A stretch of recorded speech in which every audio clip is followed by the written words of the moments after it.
Tapi kalau Yesus itu bukan Tuhan, dia nggak mati kayak, atau bukan dia yang bangkit, atau Yesus itu ciptaan, Yesus itu malaikat pertama diciptakan oleh Bapa, dia bukan Allah Tritunggal setara dengan Allah Bapa.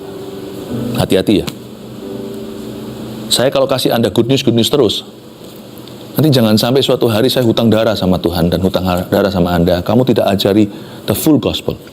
Injil sepenuh itu bukan hanya satu Injil yang diberitakan lalu dengan kuasa tanda-tanda heran. Itu kepenuhan Injil juga. Jangan cuma beritakan teorinya, tapi supaya mereka merasakan kuasanya. Tapi Injil sepenuh itu ada dimensi satunya lagi.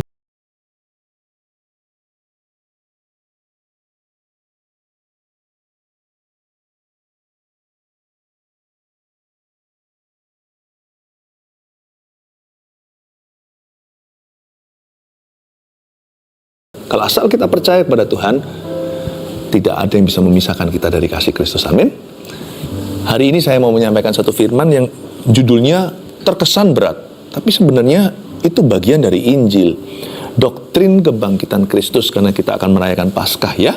Kita sama-sama membukanya di 1 Korintus 15. Tapi semua yang saya ajarkan ini nanti akan menjadi rema, aplikatif di dalam kehidupan Anda, supaya kita jangan sampai salah percaya. Waduh, kalau kita salah percaya, kita tersesat secara kekal. Karena kita ini diselamatkan oleh kebenaran. Menyembah Tuhan pun dalam roh dan kebenaran. Jadi kalau kita salah percaya, itu sudah direnggut semua oleh setan, yaitu kekekalan kita. Doktrin kebangkitan Kristus yang ditemukan di 1 Korintus 15 ayat 1-11, berapa ayat saya berhenti, saya jelaskan. Kebangkitan Kristus. Dan sekarang saudara-saudara, aku Paulus ya, maksudnya aku mau mengingatkan kamu kepada Injil yang aku beritakan kepadamu, dan yang kamu terima, dan yang di dalamnya kamu teguh berdiri. Oleh Injil itu kamu diselamatkan, asal kamu teguh berpegang padanya, seperti yang telah kuberitakan kepadamu, kecuali kalau kamu telah sia-sia saja menjadi percaya. Stop di situ. Korintus ini adalah surat Paulus pada jemaatnya. Dan di dalam jemaat, dia mau set the record straight. Dia mau memastikan bahwa jemaatnya selamat. Kalau mau memastikan jemaatnya selamat, jangan hanya didoakan, tapi beritakan Injil. Injil dibutuhkan oleh orang berdosa. Injil juga diperlukan loh oleh orang-orang yang sudah beriman. Injil itu apa? Coba kita baca dulu ayat pertama. Dan sekarang, saudara-saudara, aku mau mengingatkan kamu kepada Injil yang aku beritakan kepada kamu. Coba berhenti di situ. Dulu Paulus memberitakan Injil ke Korintus, makanya ada jemaat di sana. Tapi sekarang dia mau ingatkan mereka kepada Injil yang sama yang dia beritakan berapa tahun yang lalu. Kata Injil di situ dalam bahasa aslinya, dalam bahasa Yunani maksudnya, itu artinya good news. Injil itu artinya kabar baik. Malahan Injil itulah kabar terbaik. Orang lagi sedih, waktu Injil diberitakan, ada penghiburan. Orang lagi sakit, dapat janji kesembuhan. Orang lagi susah, ada pesan bahwa di dalam Kristus ada penyertaan. Injil itu the best news. Kalau tiap pagi kita melihat hanya berita-berita, baik itu televisi, koran, ataupun digital, isinya itu kabar buruk, ya kita perlu tahu sebagai pengetahuan saja. Tetapi hati kita kalau nggak terpaut pada Injil, kita mudah sekali depresi, panic attack, apapun juga, yang pasti hilang damai sejahtera. Sukacita, udahlah, damai aja nggak ada. Tapi Injil itu mengubah kehidupan kita. Kapan saat kita mendengarkannya? Tapi nggak hanya mendengar lalu tiba-tiba kita berubah. Kita harus percaya. Itu respon yang dicari. Itu respon yang ditunggu-tunggu oleh Tuhan. Sebab Tuhan kita bukanlah Allah yang memaksa. Kalau roh jahat itu sukanya menyurupi, namanya orang kesurupan. Tapi Yesus selalu mengetuk pintu. Begitulah Roh Kudus masuk dalam hidupmu. Waktu Injil diberitakan, kita percaya Roh Kudus dicurahkan dalam hati kita. Injil itu artinya good news. Tetapi Injil, arti satunya lagi adalah doktrin. Saya itu pernah melayani satu orang, dan dia disembuhkan juga dari sakit penyakitnya secara mujizat. Lalu habis itu ketika dia lagi susah, stres, depresi, pekerjaannya bangkrut, hampirlah belum sampai bangkrut, tapi karena kami mendoakan hamba-hamba Tuhan, utusan-utusan Kristus, Tuhan melakukan keputusan yang diambil oleh utusannya dan melaksanakan perkataan hamba-hambanya. Berbaliklah semua yang namanya musibah itu menjadi berkat. Kutuk pun diubah. Dalam waktu 2-3 minggu mujizat terjadi, bukan hanya orang itu sembuh, tapi pekerjaannya pun ditolong oleh Kristus. Itu semua orang tahulah. Sampai pegawai-pegawainya, tetangganya semua tahu itu orang mengalami keajaiban.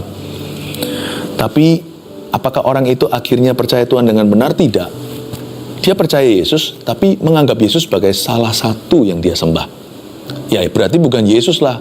Yesus yang ku tahu tidak akan mau dimadu. Jadi kita bisa loh ngalami Injil secara good news atau kabar baik, tapi doktrinnya salah. Itu seperti gini ya, kita meraup keuntungan di saldo kita, lalu tiba-tiba sekali aja kita ditipu lewat apa itu namanya, sekarang kan banyak sekali modus-modus penipuan. Lalu habis itu ditransfer atau langsung dikuras habis itu akunnya di bank. Berapapun saldo yang dia punya, yang dia kumpulkan pelan-pelan bertahun-tahun lagi, dalam sekejap, jangankan semalam, detik itu juga tekan tombol, langsung bersih, langsung ludes, langsung nol balance-nya. Karena salah percaya, semua kebaikan Tuhan yang kita alami, itu bisa pada akhirnya begitu aja kita binasa.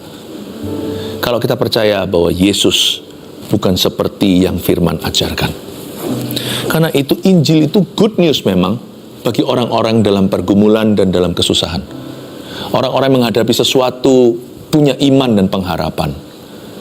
Tetapi kita juga harus mengerti bahwa yang namanya Injil itu juga doktrin yang benar. Misalnya kita suatu hari nggak percaya, atau sebenarnya kita percaya tapi nggak pernah sungguh-sungguh tertanam atau berakar dalam iman kita.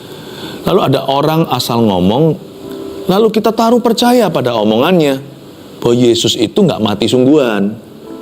Yang mati di kayu salib itu mungkin bukanlah Kristus. Kita percaya gitu aja. Langsung otomatis. Yang namanya selamat tidak berlaku dalam hidupmu. Kan kita itu diselamatkan karena kebenaran. Oleh kebenaran. Atau kita nggak percaya Yesus sudah bangkit pada hari ketiga. Enggak lah, dia mati, dia orang baik. Dia mati untuk kita lah, dia martir gitu ceritanya. Tetapi dia nggak bangkit. Percuma semua kepercayaanmu akan Injil itu. Kalau tidak ada kebangkitan, semua yang Yesus ajarkan itu adalah kebohongan. Semua yang kita yakini dan kita selama ini anut, ternyata sia-sia. Jangan sampai nanti kita ngalami Tuhan, ujung-ujungnya kita tersesat karena salah percaya. Itu nggak main-main loh resikonya. Itu keselamatan jiwa. Itu yang membedakan antara sorga dan neraka, bukan karena amal sosial kita, bukan perbuatan baik loh, bukan kesalehan pula. Kita itu diselamatkan, demikian tertulis juga di dalam surat Roma, oleh karena hati kita percaya dan mulut kita mengaku bahwa Yesus mati bagi kita dan dia dibangkitkan pada hari ketiga. Kita dibenarkan dan kita diselamatkan.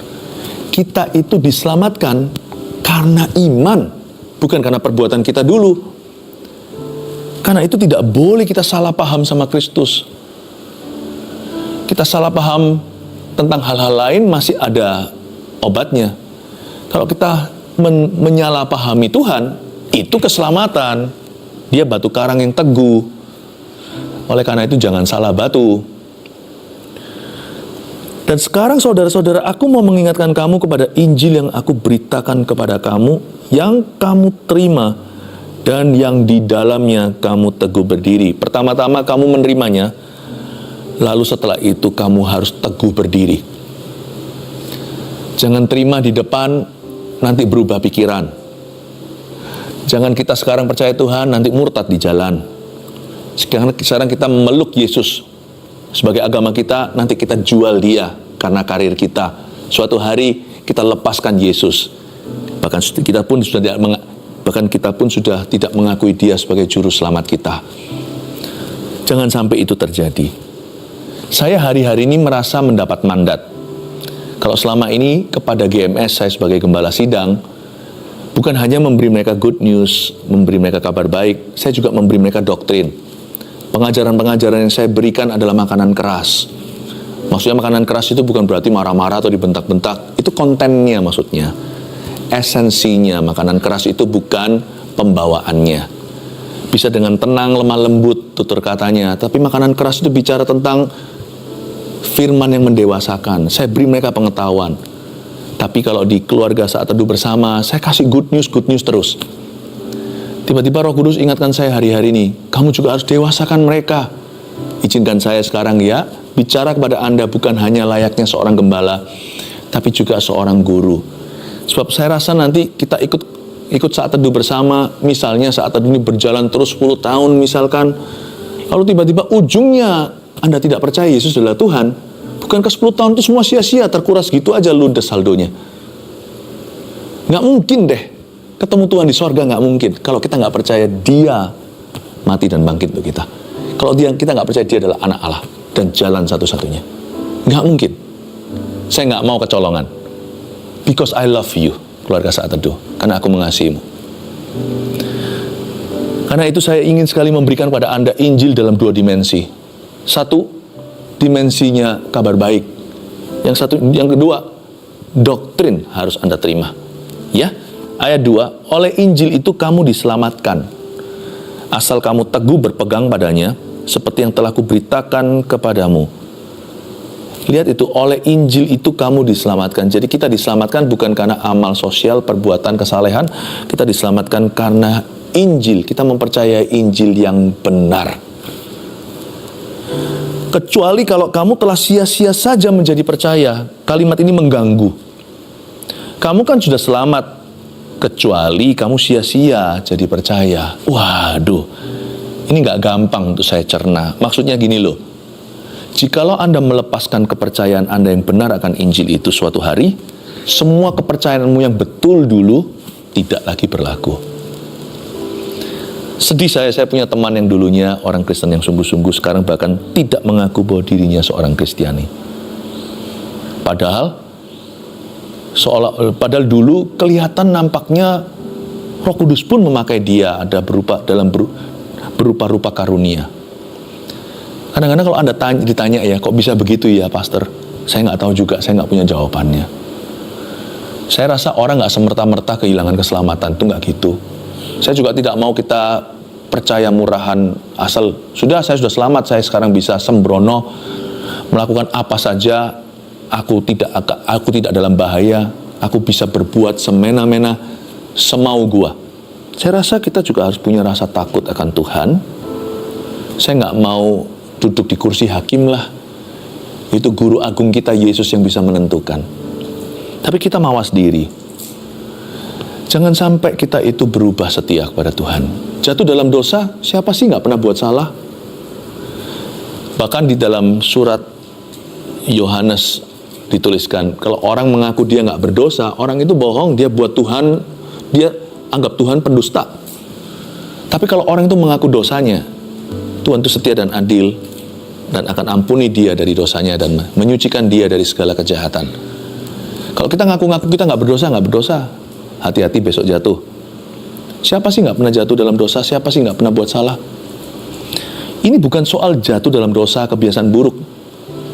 Ini bicara tentang kepercayaan yang salah atau mengganti kepercayaannya.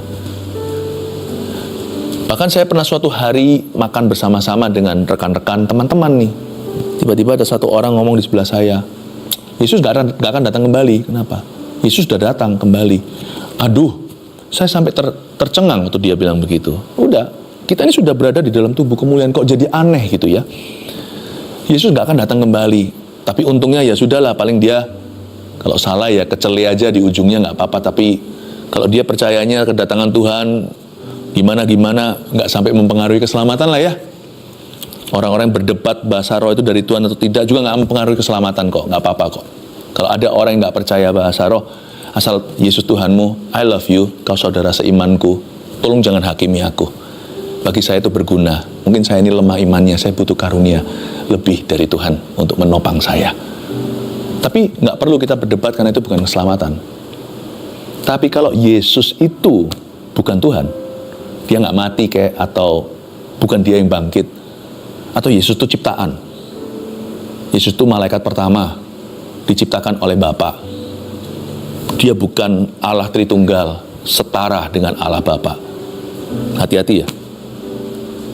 Saya kalau kasih Anda good news terus, nanti jangan sampai suatu hari saya hutang darah sama Tuhan dan hutang darah sama Anda. Kamu tidak ajari the full gospel. Injil sepenuh itu bukan hanya satu Injil yang diberitakan lalu dengan kuasa tanda-tanda heran. Itu kepenuhan Injil juga. Jangan cuma beritakan teorinya, tapi supaya mereka merasakan kuasanya. Tapi Injil sepenuh itu ada dimensi satunya lagi. Doktrinnya harus diberikan. Fondasi harus ada. Kalau nggak ada fundamentalnya bahaya. Anda merasakan benefitnya, merasakan kegunaannya, merasakan kebaikannya, merasakan berkatnya, tetapi Anda tidak pernah punya cara pikir yang benar tentang Tuhan. Itu gampang sekali nanti disaut sama setan begitu aja, disaut. Gitu aja.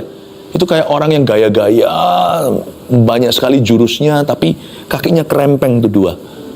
Itu kalau di dalam satu kurungan mereka bertanding yang namanya mixed martial art atau ilmu bela diri begitu ya, itu cuman sekali aja disaut sama kaki gitu, roboh seluruh badannya yang berotot itu. Jangan mengandalkan berkat saja, Anda harus punya dua kaki kuat pada Injil. Doktrin itu harus mantap di dalam hidupmu. Saya tahu ini mungkin gak populer bagi beberapa orang, tapi ini saat itu udah berapa tahun saya mesti ajari. Kalau orang yang sudah datang ke GMS, saya ajari di gereja kami. Tapi kalau Anda tidak berada di GMS, saya rasa saya mau bawa ini ke Anda. Because I love you ya. I really love you. Kalau saya tidak jadi gembala Anda, saya harus jadi penginjil dan guru Anda. Ajari Anda yang benar. Tolong sabar dengan saya ya. Ayat 3. Sebab yang sangat penting telah kusampaikan kepadamu, yaitu apa yang telah kuterima sendiri. Ialah bahwa Kristus telah mati karena dosa-dosa kita sesuai dengan kitab suci. Bahwa ia telah dikuburkan dan bahwa ia telah dibangkitkan pada hari yang ketiga sesuai dengan kitab suci. Mari kita bahas ayat 3 dan 4. Sebab yang sangat penting telah kusampaikan kepadamu, kata Paulus. Paulus nyampaikan apa sih yang dia anggap penting sekali? Yaitu apa yang telah kuterima sendiri. Tunggu, masih seputar Injil.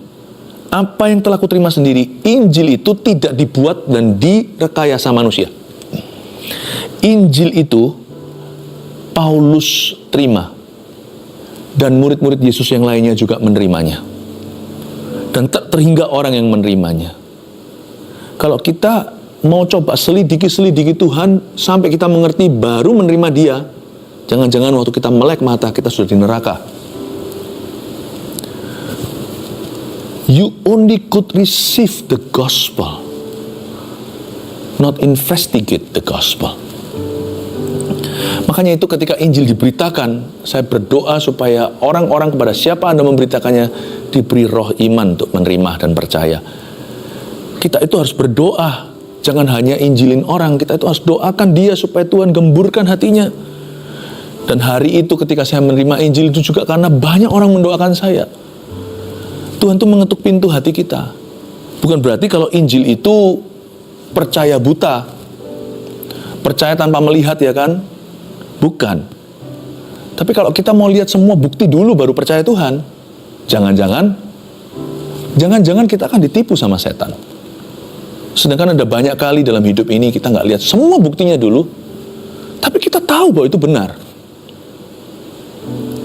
Saya duduk di kursi misalnya seperti ini. Saya lihat, nggak tentu kan saya harus cek semua sampai bawah-bawah dalam-dalamnya. Tuhan itu memberikan pada kita itu suatu intuisi. Kalau hati kita bersih, nurani kita, maka pada saatnya tepat, waktu Injil diberitakan, kita akan tahu bahwa Tuhan sedang berbicara. Sebab yang sangat penting telah kusampaikan kepadamu, yaitu apa yang telah kuterima sendiri. Injil itu bukanlah religious opinion atau opini agamawi. Tapi good newsnya, kabar baiknya, Injil itu fakta. Kok bisa fakta? Mana buktinya? Wong Yesus hidup, mati, bangkit 2000 tahun lalu, wong kita belum lahir kok. Puji Tuhan ya, saya tidak menunggu sampai pergi ke Israel dulu, lihat kubur yang kosong dulu, lihat Golgota ternyata ada, semua kata-kata yang ditulis di Alkitab, ini itu Bethlehem, semuanya ada di situ, baru saya percaya. Sebelum saya menginjakkan kaki saya deket-deket Timur Tengah, saya sudah bertobat, terima Tuhan. Kalau hati kita itu mencari kebenaran, pasti ketemu sama Tuhan Yesus, yaitu apa yang telah kuterima sendiri. Tapi Injil itu actual and real. Injil itu historical, dia itu bersejarah. Mari kita baca sekali lagi, sebab yang sangat penting telah kusampaikan kepadamu, yaitu apa yang telah kuterima sendiri ialah bahwa Kristus telah mati. Itu intisari Injil. Katakan intisari. Itulah intisarinya, Kristus telah mati. Pastor Philip, saya nggak melihatnya, mana saya tahu. Saya percaya ada saksi mata. Kita juga bisa punya naluri untuk bisa menimbang-nimbang pikiran kita. Pernahkah Anda kelilingi seluruh bumi untuk percaya bahwa bumi itu bulat? Kenapa kita nggak mau percaya aja itu lempeng? Kalau misalnya ada ilmuwan yang datang memberitahu menemukan itu, Columbus atau siapa, haruskah kita ketemu dengan orang yang mati itu, kita interview? Bro, bumi itu sungguh-sungguh bulat ya? Baru saya percaya. Kita percaya. Manusia diciptakan untuk bisa mengenal kebenaran. Kristus telah mati. Saya nggak ada di situ.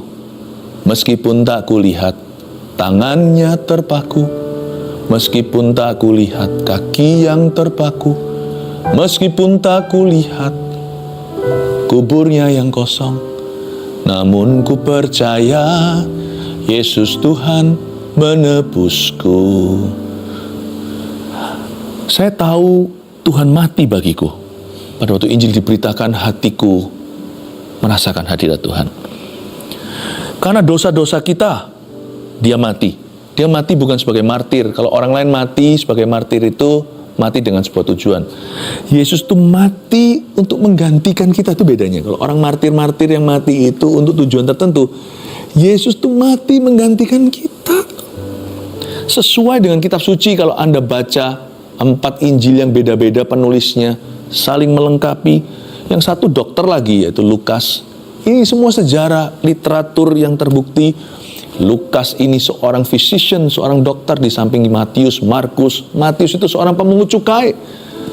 Lewi namanya, itu orang berdosa, udah berbuyut-buyut salah.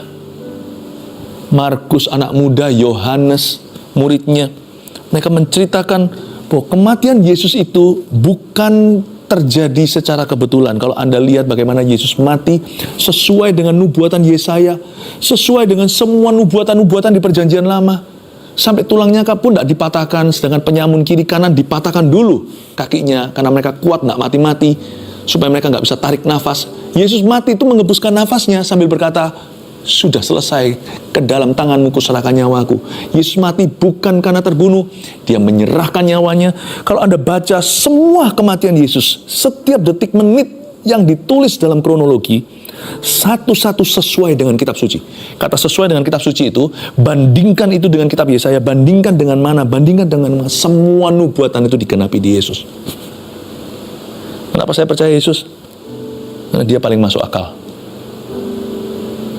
Kenapa kalau saya tidak, bukan Yesus, bagi saya rasa Yesuslah yang membuat kepercayaan itu tidak mengawang-awang. Semua itu mendarat sesuai dengan kitab suci. Luar biasa, 66 kitab di dalam satu Alkitab, ditulis dengan kurun waktu ribuan tahun terpisah satu dengan yang lainnya, paling tidak ratusan tahun. Tapi mereka satu dengan yang lainnya menunjuk ke Yesus. Kenapa saya percaya Yesus? Karena dia paling masuk akal. Saya ngomong begini supaya kasih Anda booster dan vaksinasi. Karena hari-hari ke depan penyesatan akan menjadi luar biasa. Kalau saya memberi Anda good news melulu, Anda akan sangat-sangat gemuk.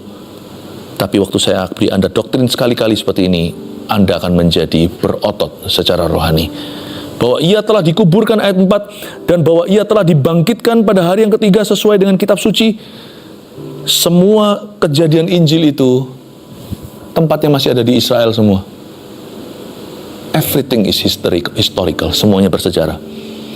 Iman kita anak-anak Tuhan, kita harus yakin ini dan kita bangga. Imanmu dan imanku yang percaya Yesus sebagai juru selamat. Iman kita bukan teori yang tidak bisa dibuktikan. Meskipun kalau orang dunia minta bukti-bukti, ya mereka tidak akan pernah ketemu Tuhan. Tapi iman kita itu bukan teori belaka. Imanmu dan imanku bukan hanya rohani atau opini religi. Imanmu dan imanku itu bersejarah, aktual dan fakta. Saya minta Anda untuk apapun terjadi, jangan tukarkan Tuhan ya, sampai mati. Janji sama dirimu sendiri, sama Tuhan Yesus, dan sama saya juga yang membimbing Anda, bahwa kita akan sama-sama setia kepada Tuhan selama-lamanya. Ayat 5, bahwa ia telah menampakkan diri kepada Kefas, dan kemudian kepada ke-12 muridnya. Sekarang mulai masuk saksi-saksi. Kefas dan ke-12 muridnya, ya -1 tentunya Yudas, tambah Paulus nanti, ya tetap 12. Yesus itu menampakkan diri kepada orang-orang ini miraculously, secara ajaib, namun secara fisik dan jasmani. Tidak seperti ghost atau seperti arwah gentayangan atau seperti spirit. Yesus itu waktu menampakkan diri, termasuk pada Thomas yang ragu, dia sempat juga makan ikan di pantai itu. Mana ada setan bisa makan, mana ada roh yang bisa mengunyah. Yesus makan di depan mereka. Suruh Yudas yang ragu, tukang bimbang itu mencucukkan jarinya. Yesus datang secara fisik. Saya ingin Anda tahu bahwa Yesus yang bangkit itu fisik. Cuman jangan tuntut dia untuk menampakkan diri selalu secara jasmani, meskipun ada beberapa orang mengalami encounter pertemuan dengan Tuhan secara ajaib. Tapi kalau kita terus-terus mengalami begitu, lama-lama nanti iman kita nggak berlaku. Nanti kita jadikan pengalaman dengan Tuhan itu sebuah candu. Sedangkan di hidup ini kita harus hidup oleh iman akan firman. Karena itu saya dorong keluarga saat teduh, jangan tuntut-tuntut pengalaman supranatural. Yesus itu bukanlah gentayangan, bukan suatu roh arwah gentayangan. Yesus bangkit pada hari ketiga. Dia itu jasmani, cuman bukan badan dan bodinya Anda dan saya. Dia punya badan itu alami, tapi supra alamiah. Bahasa Inggrisnya natural, supernatural. Tetap natural, tapi supra alami. Tidak berasal dari dunia yang sama. Berarti apa prinsip di balik ini, aplikasinya? Kalau kita tahu pengharapan kita akan kekekalan itu material, jangan takut bayar harga di hidup ini. Ada upah menantimu di sorga. Itu upah yang dimaksud itu bukanlah abal-abal, itu upah sungguhan. Nanti ya, sabar-sabar. Nanti sebelum kenaikan Tuhan Yesus, perayaan nanti, saya janji, saya akan mengajarkan yang simple tentang sorga. Ngintip sedikit dari window firman. Sorga itu kayak apa sih? Saya kasih rangkumannya nanti. Suatu bocoran tentang hidup setelah kematian. Nanti ya. Tapi sekarang saya kasih ini dulu. Kalau harapan kita itu begitu real, be real with Jesus in this life. Yang real sama Tuhan di hidup ini. Jangan Yesus cuma jadikan rohani. Ya, Yesus itu rohani. Bisnis urusanku. Pacaran, kalau yang masih pacaran, atau hubungan dengan sesama, itu dunia yang berbeda. Kalau dia itu matinya jasmani, bangkitnya jasmani pula, serahkan jangan hanya roh kerohanian Anda, serahkan tubuhmu sebagai persembahan yang hidup, dan segala sesuatu yang kau lakukan, seluruh hidupmu kepadanya. Sesudah itu ia menampakkan diri kepada lebih dari 500 saudara sekaligus. Ayat 8, kebanyakan dari mereka masih hidup sampai sekarang, tapi beberapa diantaranya telah meninggal. Ini membuat saya jadi rasa aman. Dulu waktu saya belum percaya Tuhan, saya punya pertanyaan. Kalau saya salah hidup masih bisa diampuni, masih bisa dimaklumi lah ya. Asal kita bisa menikmati kehidupan kita dari waktu ke waktu, saya nggak akan menyesali.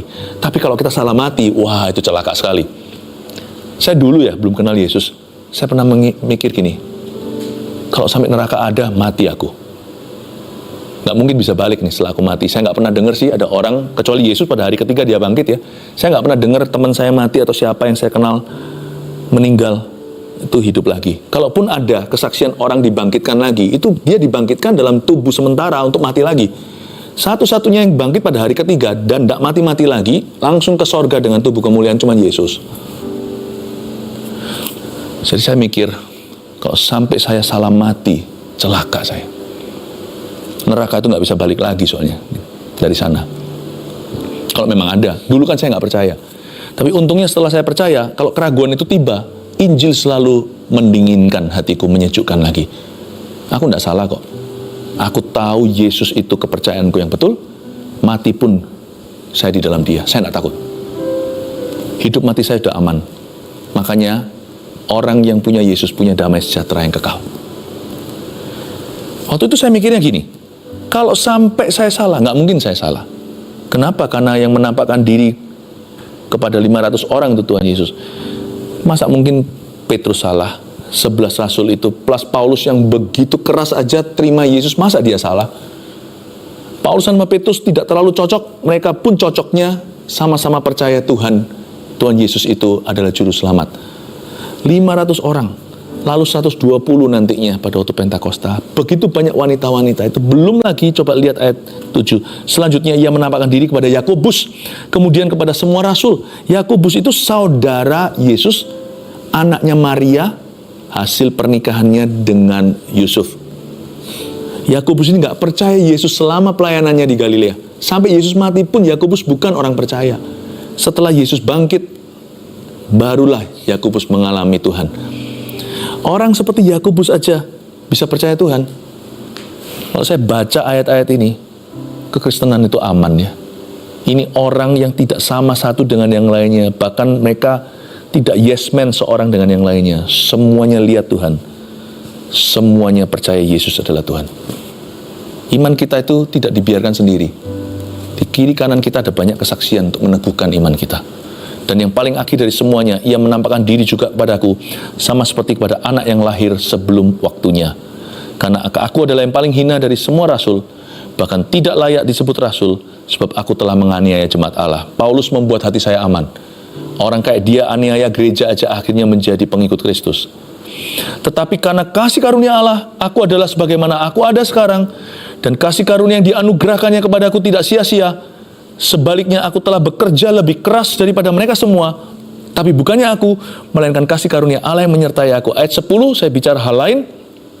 Kalau Tuhan sudah menyelamatkan Anda dengan begitu luar biasa, please jangan pasif setelah Anda menaruh percaya pada Kristus. Berbuah-buahlah kekristenanmu. Paulus berkata, I am what I am by God's grace. Aku ada sebagaimana aku ada karena kasih karunia Allah. Makanya itu aku bekerja lebih keras daripada semua rasul yang lain. Jangan pasif setelah terima Tuhan. Jangan izinkan kasih karunia yang kau terima dan pergumulan yang hebat dalam jiwa lolos sebagai orang percaya. Ujung-ujungnya hidupnya begitu-begitu aja. Nggak boleh. Semua keselamatan ini begitu besar. Kalau kita sudah diselamatkan, kita mesti berbuah-buah lebat untuk kerajaan Allah. Jangan buat sia-sia itu kasih karunia yang Anda terima. Sebab itu baik aku maupun mereka, ayat 11, demikianlah kami mengajar, dan demikianlah kamu menjadi percaya. Ayat 11 Paulus mengatakan, gara-gara hidupku dan hidup kami, Paulus menunjuk dirinya dan juga semua hamba-hamba Tuhan bersama dengan dia, kamu telah menjadi percaya. Beritakan Injil. Injil yang sama menyelamatkan Anda, dibutuhkan orang lain untuk menyelamatkan mereka. Dan jangan khawatir kalau Anda tidak pandai berbicara, kurang pede atau apa, kurang percaya diri, gak punya pengalaman. It's the gospel that saves, not the gospel workers. Injil yang menyelamatkan, bukan pekerja Injil itu. Pekerja Injil itu hanyalah alat. Ada yang canggih, ada yang jadul, ada yang biasa, ada yang luar biasa. Tapi Allahnya yang luar biasa, yang bisa memakai siapa saja. Sebab yang menyelamatkan pada akhirnya bukanlah orang yang membawa Injil itu, tetapi Yesus Injil itu. Yang menyelamatkan itu adalah Injil itu sendiri. Taat aja. Kalau Tuhan suruh kita nginjili teman kita, taat saja. Jangan lihat dirimu. Sebab yang menyelamatkan mereka adalah Injil itu, bukan diri Anda dan kemampuan Anda. 3. Rangkuman doktrin kebangkitan Kristus. Yang pertama, kematian dan kebangkitan Kristus adalah intisari Injil yang menyelamatkan kita. Please jangan kesleo, jangan terkilir, jangan kita sampai tergelincir di dua hal ini ya. Kematian dan kebangkitan Kristus adalah intisari Injil yang menyelamatkan kita. 2. Kebangkitan Kristus pada hari ketiga adalah fakta sejarah yang diteguhkan oleh banyak saksi. Bagi kita yang ragu atau dibuat ragu suatu hari oleh orang-orang tertentu, jangan ragu, tidak ada keselamatan lain di luar Kristus. Titik, harga mati. Yesus, tidak ada selain nama Yesus yang bisa menyelamatkan kita di bawah kolong matahari. 3, kerjakan keselamatan kita agar kasih karunia yang dianugerahkannya tidak sia-sia. Beritakan Injil kepada orang lain. Minggu ini saya mau ingatkan Anda, besok hari Jumat, kita rayakan kematian Tuhan di kayu salib Golgota. Dan saya sudah memberi instruksi sebagai gembala sidang pada setiap GMS di mana-mana untuk mengadakan kebaktian kesembuhan ilahi. Anda bisa berperan, caranya gampang. Ajak aja teman-teman yang membutuhkan Tuhan, mereka yang undur, mereka yang belum percaya, dan mereka yang sakit. Bawa datang setiap ibadah, Jumat Agung besok ini, GMS di mana-mana di bawah pengembalaan saya. Semua saya instruksikan hamba-hamba Tuhannya untuk mendoakan orang sakit dan untuk bisa menantang orang berdosa untuk terima Tuhan. Bawa teman-teman Anda ya. Jangan lihat hamba Tuhannya. Pastor Philip di mana? Nggak relevan. Kenapa? Ayat 11 katakan, sebab itu baik aku maupun mereka, aku atau mereka, demikianlah kami mengajar. Yang penting kita mengajar firman. Demikianlah kamu menjadi percaya, hasil akhirnya dari Tuhan. Injil yang menyelamatkan. Jadi saya tantang Anda untuk terlibat. Jangan jadi orang Kristen biasa yang good news terus, yang hanya terima-terima saja, tapi jadilah orang Kristen yang berbuah. Buah dalam hal ini adalah jiwa-jiwa yang terhilang dan mereka yang butuh diselamatkan. Hari Jumat besok, bawa mereka semua datang. Kita doakan mereka semua yang sakit, dan kita berharap dan percaya Tuhan akan menyembuhkan mereka. Haleluya. Mari kita mengangkat tangan kita, terimalah berkat dari Allah Bapa, Putra, dan Roh Kudus. Yesus yang bangkit menyertaimu, Immanuel. Dalam nama Yesus, haleluya. Amin.